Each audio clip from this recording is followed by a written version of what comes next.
حضرت ابو ذر غفاری رضی اللہ تعالیٰ عنہ فرماتے ہیں میں اپنے ماتحتوں کے حق میں بڑا سخت تھا، سخت تھی میری طبیعت، میرے غلاموں کی جرت ہی نہیں تھی کہ وہ میرے سامنے گفتگو کر سکیں اور ٹھہر بھی سکیں۔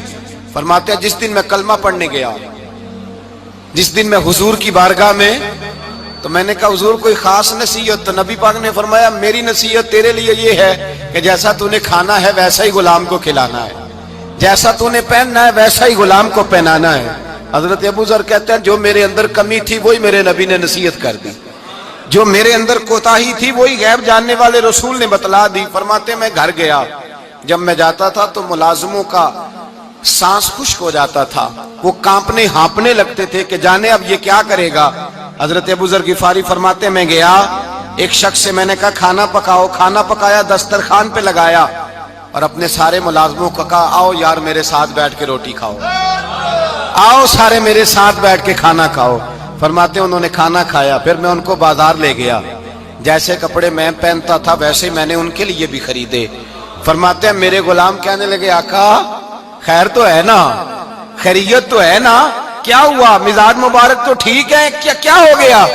اور یہ جو ہم فضا کو اتنا خوبصورت دیکھ رہے ہیں اور یہ جو ہم اتنی پیاری ریم جھیم برستی دیکھ رہے ہیں، یہ جاری رہے گی یا ایک دن کی ہے؟ تو حضرت ابو ذر غفاری رو پڑے، کہنے لگے اب تمہیں ابو ذر غفاری بدلا ہوا ملے گا، اس لیے کہ اب میں وہ نہیں رہا، اب میں رسول اللہ کا کلمہ پڑھ کے غلام مصطفیٰ بن گیا ہوں، اب میں بدل گیا ہوں، میری طبیعت بدل گئی۔ غلاموں کے حق میں حضرت مولا علی شیر خدا غلام کو لے کر کے گئے دکان پر، حضرت مولا علی غلام کو لے کر گئے کپڑے کی دکان پر، دو جوڑے خریدے، ایک کم قیمت کا ایک زیادہ قیمت کا، ایک کم قیمت کا ایک زیادہ قیمت کا، دو جوڑے خریدے۔ جب واپس لوٹے تو غلام سے کہنے لگے تو اپنا لے لے۔ غلام کو پتا تھا کہ اس زمانے میں ہوتا کیا تھا، اس نے کم قیمت کا جوڑا اٹھایا۔ حضرت علی فرمانے لگے عجیب آدمی ہے، یہ تو تیرا نہیں یہ تو میرا ہے۔ اس نے کہا حضور کس طرح سے؟ آپ فرمانے لگے تیرے لیے قیمتی جوڑا اس لیے خریدا ہے کہ تو جوان ہے، اور میں نے اپنے لیے اس لیے چھوٹا خریدا ہے کہ میں تو اب بوڑھا ہو گیا ہوں، مجھے تو حاجت نہیں۔ کہنے لگا حضور بوڑھے اور جوان کا مطلب نہیں، آپ علی ہیں، من کنت مولا فہذا علی علی مولا، علی مولا، آپ چونکہ مولا علی ہیں اور آپ امیر المومنین ہیں، لہذا آپ نے تخت پر بیٹھنا ہے، آپ نے سلطنت کو چلانا ہے، آپ پہنیے۔ تو حضرت علی فرمانے لگے تو میرا غلام بنا ہے نا، تو نے ابھی میرے نبی کا دیدار نہیں نہ کیا، تو بعد میں آیا ہے نا، اگر تو اس دور میں ہوتا تو جان جاتا کہ یہ عمل میرا ہے، پر اس کے پیچھے جو نصیحت کے پھول ہیں وہ مصطفیٰ کے عطا فرمائے ہوئے۔ تو بھائی یاد رکھیں نبی کریم سید عالم صلی اللہ تعالی علیہ وآلہ وسلم نے تعین فرمایا مزدور کے حقوق کا، تعین کیا۔ حضرت حکیم بن حزام کہتے ہیں میں حضور کی بارگاہ میں بیٹھا تھا تو نبی پاک صلی اللہ علیہ وسلم سے میں نے کہا یا رسول اللہ آپ کو کون سا آدمی پسند ہے، کون سا محنت کرنے والا پسند ہے؟ تو حضور نے فرمایا جس کے دونوں ہاتھ کام کریں، دونوں پیر چلیں اور اس کی پیشانی پر پسینہ آئے، وہ بندہ مجھے بڑا اچھا لگتا ہے۔ جس کی پسینہ آئے، آج لوگ مزدوری نہیں کرتے، دائیں بائیں دیکھتے ہیں، لوگ اپنے اندر وہ توانائی، وہ غیرت، وہ خودداری پیدا نہیں کرتے۔ بھائی گردن کو جھکا دیتا ہے خیرات کا پتھر، جہاں میں مانگنے والوں کے سر کبھی اونچے نہیں ہوتے۔ اور ایک بار کہنے لگے غیرت ہے بڑی چیز جہاں نے تگ و دو میں پہناتی ہے یہ فقر کو تاج سردارا۔ اپنے اندر یہ توانائی پیدا کرنی چاہیے، یہ کوشش کرنی چاہیے۔ میرے نبی کریم صلی اللہ علیہ وسلم نے فرمایا تمہارے بعض گناہ ایسے ہیں جو صرف تم مزدوری کرنے جاؤ گے تو اللہ تمہاری مزدوری کی وجہ سے ہی تمہارے گناہ معاف فرما دے گا، اللہ تمہاری محنت اور کوشش کے سبب سے تمہاری ان غلطیوں سے درگزر فرمائے گا۔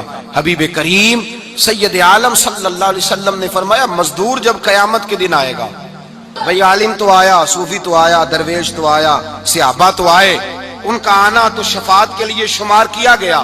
میرے مصطفیٰ نے فرمایا جب مزدور آئے گا، مزدور کی سب سے بڑی غلطی یہ ہے کہ مزدور اپنے آپ کو نیچ سمجھتا ہے، مزدور کی سب سے بڑی غلطی یہ ہے کہ یہ اپنے آپ کو چھوٹا سمجھتا ہے، اس کی زیادتی یہ ہے کہ یہ اپنی سوچ کو بڑا نہیں کرتا، یہ سمجھتا ہے نہیں کہ بھئی میں تو دو ہاتھوں کی محنت کی کمائی کھاتا ہوں، یہ آرزوئے کرم اور میں آپ سے کروں، یہ بھیک اس کو دیجئے جس کا خدا نہ ہو۔